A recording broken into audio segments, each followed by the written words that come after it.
What's the people's name? Is it Maurice and Kimmie? Maurice and Kimmie. All right, just making sure. Don't look at me like that. You the one came up to talk. Like, I still forgot their name. Come over a little bit. Did you grind it out today? Did you? And today's gonna be a doozy of a topic. Hey, what's up? I'm Rashad. And I'm Kesha. Hanging with the Joneses, episode number 64? 67? Oh, I was in the 60s. I was in the area. Thanks for subscribing and watching and listening on the pod. If you do it via the audio, thank you. Good reception these past few episodes as well, so I want to thank you guys for that. I did on the vlog yesterday, but yeah, if you've been listening or it's your first time coming through, thank you. We appreciate you. Definitely stay and subscribe so you can hear more of our, interesting conversations about marriage and life and love and other things. Mm-hmm. This week, want to talk about one of Kesha's favorite pastimes, of course, watching reality TV. And there's one show on OWN that comes before my favorite of all shows. You know what I'm saying? Favorite fiance. And that show is it's a Real Housewives of Huntsville? No, Love and Marriage of Huntsville. Yeah, whatever. Yeah, it's not Bravo. It's OWN. Same concept though. No, it's not. Same concept. No, it's not. Interesting conversation between two of the cast members. Yes. I was gonna say characters, but they're not characters. They're not. They're cast members. The cast members. I'm sorry. No disrespect. So it was Kimmie and Maurice, their husband and wife, and which they're like my favorite couples on the show too. Just put that there, like they're my favorites. Why? Because I think they're like real, and it's not a lot of drama. And I like Kimmie's personality, like even the way she addressed confrontation is just kind of really like cool. But I just like her. And when she even when she get in a confrontation, her perspective be real rational. Like, right, like that's what happened. So those are my favorite couple on the shows. Thanks. I don't really have a favorite, but I did take notice of the conversation they had. So the setup is basically Kimmie and Maurice are having a conversation. Prior conversation was about building a home. And what ends up happening is they ain't building a home for them. They just building a spec home on this lot of property that they have to sell. Maurice didn't really tell his wife that this is the new plan, and that kind of devolved into not only am I doing this, but I'm also going to need help with other stuff too that I promised that I was going to do. And at that moment, I was like, ooh, he understands. I get that. Yeah. Yeah. Yeah, he gets that very well. I was like, boy. And I get Kimmie very well. And when part of Kimmie saying the communication and how her husband Maurice can have this whole big, what would you say, project and goals and tasks and duties. But he doesn't necessarily communicate it to her. Or it's just kind of like, I have this and this in mind. Throw you the ball. It's time for you to carry it out. Which is him. That is his thing. Like, he'll come up with a plan. And then kind of like, oh, like, so what happens to the plan? Oh, you didn't take it from there? And that's really funny because I feel that you are notorious for doing that too. You think so? Oh, yes. I don't think so. Oh, okay. Example. There'll be something that you really want to do, right? Mm-hmm. And then we'll have a discussion about it, and then you'll say, "Hey, can you do this, that, and the third about the thing that we talked about?" I'm like, "But I don't even really want to do this." I'm like, "Oh, but I really want to do this." So we talked about it. So here's the thing I need you to do for this to make this happen. And I'm like, I don't even feel like this is not even what I need to have on my plate right now. This is like, I'm doing all this other stuff. I don't feel like doing this as well. Like, you are notorious for doing that. I don't know about that. I'm going to keep an eye on that, but I don't know. So I guess then, according to our perspective, we're each notorious for doing that. And then Rashad is notorious for he'll put stuff out there and then leave it. So he come back later on like, hey, I thought you were building a house. oh, well, I decided to, or I forgot to, or it's like, what? So we did all that preparation and then nothing happened. But also, I like that eventually, as the episode progressed, him and his friend actually went to counseling. Dr. Francis is another one of my favorite therapists, psychologists. Some people like him, some people don't. He's really, really raw. Like, if you're kind of sensitive, he's probably not the therapist for you. Like, I think he's like this short for he might curse you out. That's his technique. But what came into Maurice came in there talking about his brother said that his brother think he's depressed, which he decided not to go to counseling for his depression because he don't think counseling's work. And that really, okay, let's put a pin in that. That really was like, oh my gosh, you're living the stereotype of black men, and especially you're on a TV show. I feel like being an example like this, you're giving black men, black boys an out to die young. What I mean by die young, you think you're depressed, you carry around all the stress, you have no outlet, so you're going to keep it to yourself. So where do you think the stress is going to go? Heart attacks, high cholesterol, high blood pressure. It's go to your medical, it goes hit your body. And I'm like, and he's still, and I was so glad that the other cast members was like, no, come on, you need to go. But he was so adamant, and I was like, I was so bothered about that. I'm like, here we go. Yeah, and I don't blame his wife for that, because she introduced the whole concept to him all wrong anyway. She tricked him. Yeah, you can't trick nobody into therapy. That's trash. And then even for him, because he did go to Dr. Francis, it was a trick. His wife was like, let's go out. Surprise, we're in counseling. Like, literally. But even if Dr. Francis is not the person for you, go to somebody who is. Don't just sit there. Go to someone who's for you. But going back to his brother, Maurice, he actually was like, hey, you say you're depressed. That kind of hit a nerve in him. Let me just get a check out. Let me just see where I'm at. Which I love that perspective, because if you have, some people maybe, you go to the doctor for a wellness check. It's just time for my annual. I'm just going to go, nothing wrong. I'm just going to see that I'm okay. I feel like the same thing mental. It's okay for you to go to see just if I'm okay. It's totally okay. And unfortunately, I'll be honest with you, with my experience, more white people come and just to say, hey, I just want to see if I'm okay, as opposed to black people. I don't know if every therapist was their perspective, but I know for me, more white people will come just to say, hey, I just want to talk to see if I'm okay. Yeah, it's just beginning to be normalized in our community. Yeah. To be honest. But the one thing Dr. Francis told his brother Maurice was that you're married to two people, your job and your wife. And I like that. Oh my God. I like that, because also Maurice, he never takes a break from work. So he never had vacation like us. We don't go on vacation. And it's just like work and work and work. But then the perspective, it was, who's more important? Yeah, the whole aspect of, and this is really hard, of feeling like you have to choose. And that's and that alone will drive a man crazy, because, to be honest, it's so much easier just to choose a career. But even the Bible says one cannot have two masters, because you would love one and hate the other.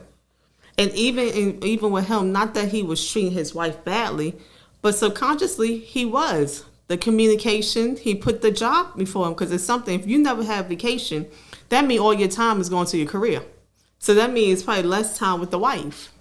Yeah. So even with that, even if it's not like he's beating her down or verbally abusive or anything, you still put them in a power struggle. And first, Maurice framed it as, my wife is jealous of my career. I'm loosely translating.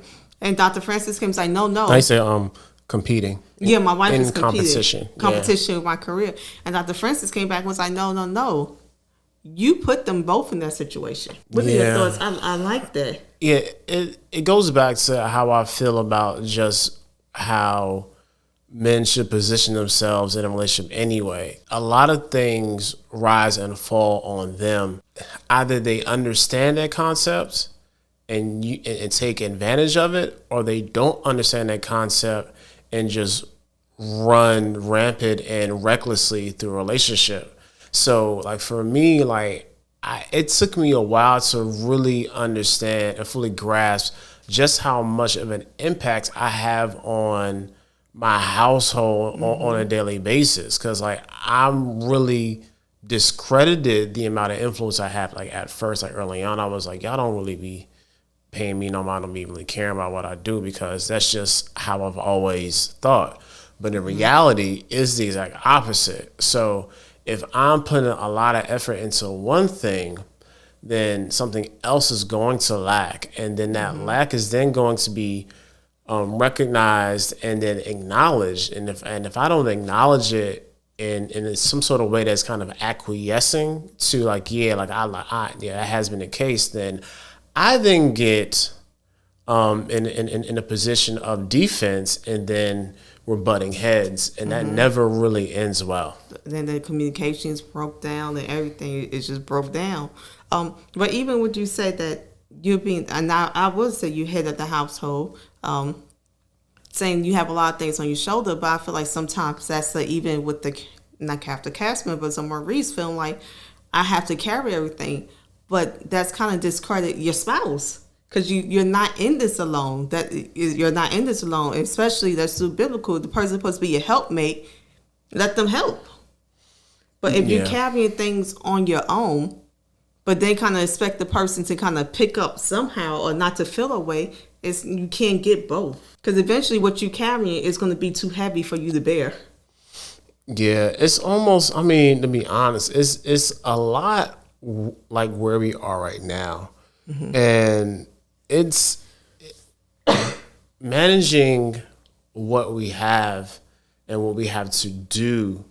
If there is no real open and honest communication, and not just like it's basically what he did, like I'm just going to dump all this on you because I need help now. Like if it can't just be that, because then the person who's being dumped on then basically is the victim of your decision making. And now I have to then clean up what you messed up, because it's our family, and we can't go without it. We can't go lacking because you made a mistake. And I know, like, for the longest, that's how, I mean, especially recently, like a lot of this, that's kind of the vibe how you've been feeling. Even though we both carry a lot individually, there has to be some real communication that leads to actual adjustments in how things are really ran. I agree, because when you do the whole, but also I think communication, it takes active listening. So not just hearing what I said, but actively listening. So if you're telling me you're overload, but yet you put 10 assignments up there and then like, hey, pass the ball to me. This is not something I said I wanted to do. And and this is me just saying, might have some kind of conflict because I don't carry the assignment through that you prepared. It's like, well, I wasn't even a part of the beginning. I'm just carrying what you kind of left for me to do, but I wasn't even a part of that beginning to learn what was your vision for it. Or nor did I say I had the same vision for this, or did I want to do it? Good example of this. This is basically reminds me when you said, like, all right, I can't do finances no more. Like, I can't. But then you wanted to dip your toe back in it. And I'm like, no, like, you can't have this thing halfway. And then we literally had to find a footing through it and ask for help externally outside of this relationship to actually get back on track. And the external help, i.e. therapy or finding some sort of consultant or whatever, has to be, I mean, because we don't have all the answers. You know what I'm saying? I'm a teacher by trade. You're a therapist by trade. We are not financial advisors by trade. You know what I'm saying? We're not economists by trade. I don't do day trading. So some things we have to find help for so we can have the best marriage and family that we can actually have. Going back to Maurice, like him actually going to seek out therapy make realizations about his current state of being was like, it just was a smart move because in the end, it benefits his business and it benefits his wife. So his life. Yeah, definitely. Even the way he's parented, it benefits all aspects of his life. And he said he got some revelation about him having 2 wives, meaning his job, his career, and his wife. But and I feel like that can be so easily done. It can be so easily done because you have to have a career. Should I say you have to have a career? Okay, in this household, you have to have a job. You have to have some means of money coming in. But sometimes you get towards, like, we're developing goals. We always have goals we try to achieve. Sometimes you get to developing goals that's all you focus on, the goal, which it's not good, because if you just have this direct line of view, all this thing around you may be going on, but only thing you realize is the goal. I gotta get to the goal. Where sometimes you might need to include the things that's going on around you to help you get to your goal. Very much so. Or losing people to get to your goal, and not like God move those people out my way. No, you move those people out your way that was supposed to help you. Yeah.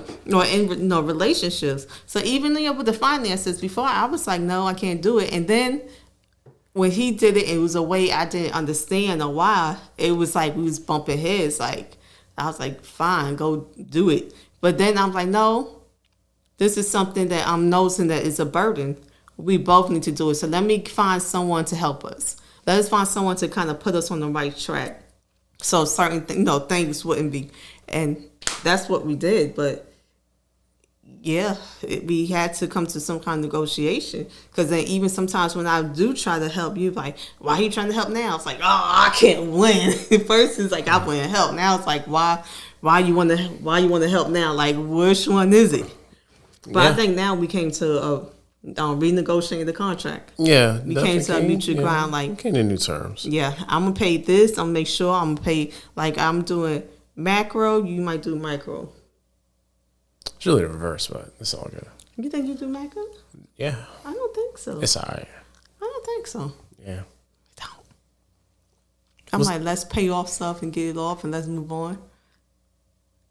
Oh, I'm talking about the actual monthly bills that I pay versus the bills that you pay. Yeah, that's what I'm talking about. The literal Yours bills. Looking at more the daily bills and stuff. I'm looking at overall, like, how can we erase some things? That's exactly the definition. How can we erase some things? So let me look at overall and, okay, we owe this. Let's pay this off. Okay. Don't roll your eyes. I didn't roll my eyes. Yeah. Yeah, it takes a lot of somebody really. It takes a lot of wants. Like, this is something that you really want to do. Like, even when it comes to having disagreements in a marriage, you have to want to come to an agreement. You have to want to have resolution. You have to want to love your spouse. Like, there's a lot of, like, okay, you have to want to do better. Yeah, it has to be. If there's no desire, like, I can't help you. Like, I be teaching kids in school all the time, like, family, you gotta want this too. Mm-hmm. Like, if you don't have any desire to do this, it's gonna be hard for me to teach you. I can be up here teaching till I stroke out. You still not gonna care because you don't have a desire to do it.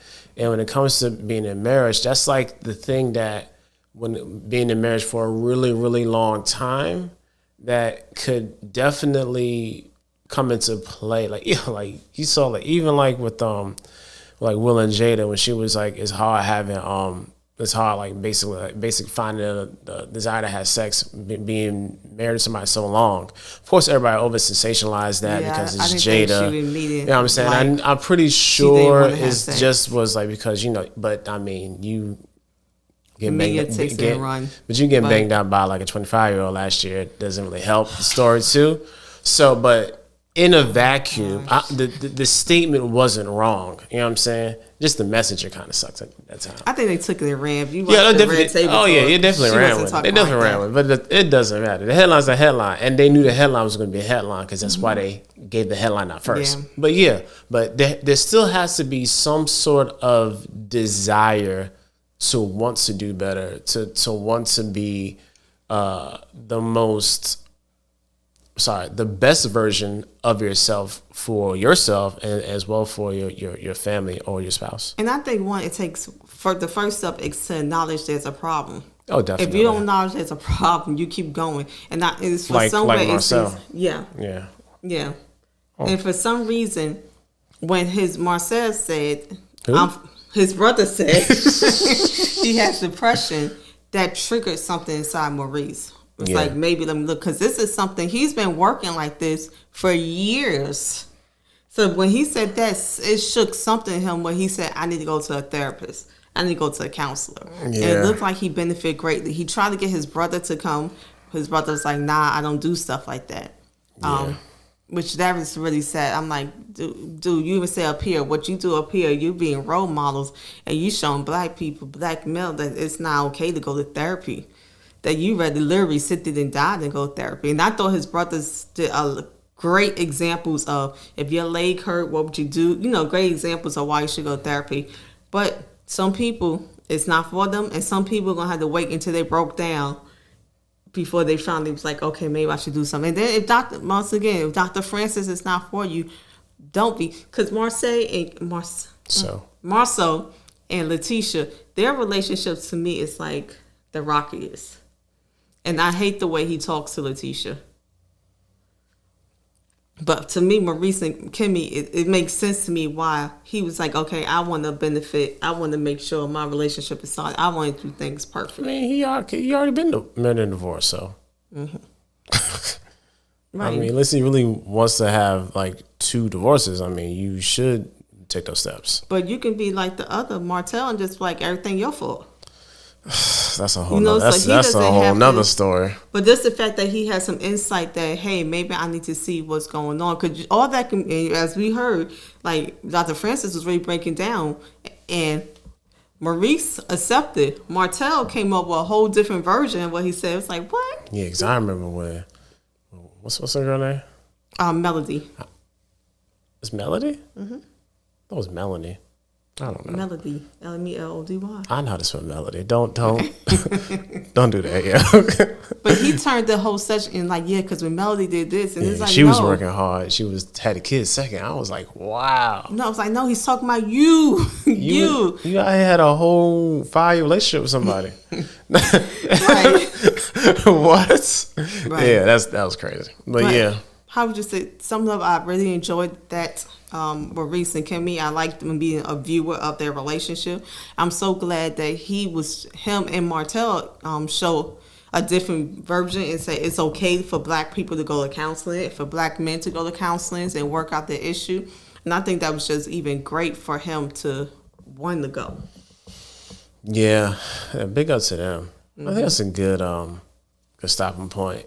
Mm-hmm. But yeah, definitely go to therapy, guys. I mean, it's a simple process. And also, the therapy is basically somebody asking you really good questions so you can come up with your own answer. Mm-hmm. Because they're not going to really give you solutions and stuff. I mean, they may say, hey, how about this, how about that? Or did you notice when you said this, you said that? Thing. Yeah. Yeah, you have to, as Kesha said, self-actualize. And really be able to have your own aha moments. Right. It's not, and I'm glad you said it, because a lot of people is like, I don't need no one to tell me what to do. Good, because that's not what therapy is. Therapy doesn't tell you what to do. You're going to find out what you need to do through your own journey and talking about it. But I don't tell you what to do. You're going to tell you what to do. So I'm glad you said it, because that's the misconcept. I hear that so much. Somebody going to tell me what to do? No. And like Dr. Francis didn't tell him what to do. He just walked him down what he's. And think about therapists like this. Sometimes when you're in a situation, you're in a storm, you don't see. In a what? In the storm. Oh, okay. You don't see a ladder coming. You don't see something coming to help you because you're in the storm. Sometimes you don't see even clearly because you're in the storm. A therapist is someone outside the storm who's directing you how to get out to. Yeah. So that's the therapist's role. It's just to help you get out of whatever you're in. Good job. I feel like that analogy wasn't necessary because I already said what it was. Yes, it was. But yeah. Yes, it was. This is it for really fun therapist. Okay. That's it for today. What's popping this week? Oh yeah, Eternals review Thursday night, Friday morning, something like that. And that's really it. I hope you guys enjoyed the episode. Make sure that you hit us up on the socials as well. If you want to support us in this endeavor, we can do this even more. Patreon.com/Hanging with the Joneses, and we will be able to give you more exclusive content and all the other stuff. But yeah, that's all we got. We see y'all next Monday, 10 a.m.